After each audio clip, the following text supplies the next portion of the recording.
Friends इनके நம்ம ஹெல்தியான சின்ன வெங்காய புளி குழம்பு எப்படி பண்றது அப்படினு சொல்லிட்டு பார்க்கலாம்.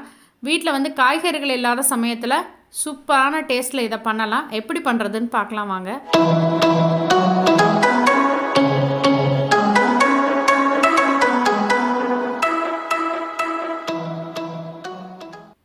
புளி குழம்பு கார குழம்பு அப்படினாவே நல்லெண்ணெய் தாங்க பெஸ்ட். நல்லெண்ணெய் எடுத்துக்கோங்க ஒரு 3-4 டேபிள் ஸ்பூன் அளவுக்கு.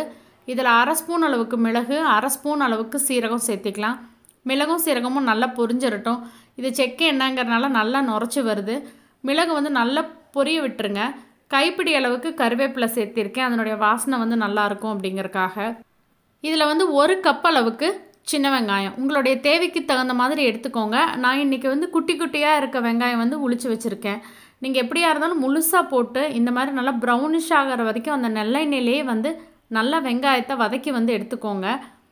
இதில் நான் இன்னைக்கு வந்து சாம்பார் தூள் மட்டும் தான் யூஸ் பண்ணுறேன். நான் வீட்டில் அரைச்ச சாம்பார் பொடி, மஞ்சள் தூள், கொஞ்சமாக பெருங்காயம் இந்த எண்ணெயிலே சேர்த்து நல்லா வந்து நல்லெண்ணெயில் வதக்கி விட்டுறோம். இப்போ குழம்புக்கு தேவையான அளவுக்கு புளிக்கரைசல் சேர்த்திக்கலாம்.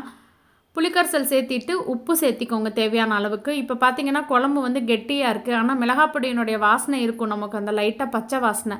அது போகிறதுக்காக இன்னும் கொஞ்சமாக தண்ணி சேர்த்திட்டு ஒரு 5-7 நிமிஷம் நல்லா வற்றி குழம்பு வந்து நல்லெண்ணெய் பிரிஞ்சு சுருண்டு வர வரைக்கும் நம்ம வந்து கொதிக்க விட்டுக்கலாம். உப்பு புளிப்பு காரம் எல்லாமே வந்து இந்த ஸ்டேஜில் செக் பண்ணி பார்த்துருங்க. கொதிக்க ஆரம்பித்ததுக்கப்புறம் இதில் வந்து 1 கப் அளவுக்கு நான் இன்றைக்கி தேங்காய் பால் சேர்த்திக்கிறேன். தேங்காய் பால் சேர்த்துனதுக்கப்புறமா ரொம்ப நேரம் வந்து கொதிக்கணும் அப்படின்ட்டு இல்லை. உங்களுக்கு ஒரு கொதி வந்தாவே போதும். நம்ம வந்து ஆஃப் பண்ணி வச்சுட்டு கொஞ்சம் நேரம் கழித்து சர்வ் பண்ணிங்க அப்படின்னா இந்த புளிக்குழம்பு வந்து டேஸ்ட் நல்லாயிருக்கும். இப்போ பாருங்கள், நான் ஆஃப் பண்ணி ஒரு 10-15 நிமிஷத்துக்கு அப்புறமா எந்த மாதிரி எண்ணெய் தெளிஞ்சு குழம்பு வந்து எவ்வளோ கலர்ஃபுல்லாக வந்திருக்குன்னு பாருங்கள். டேஸ்டான இந்த காரக்குழம்பு வந்து நீங்களும் ட்ரை பண்ணி பாருங்கள். வீடியோ பிடிச்சிருந்தா உங்கள் ஃப்ரெண்ட்ஸ் எல்லாத்துக்கும் ஷேர் பண்ணுங்கள்.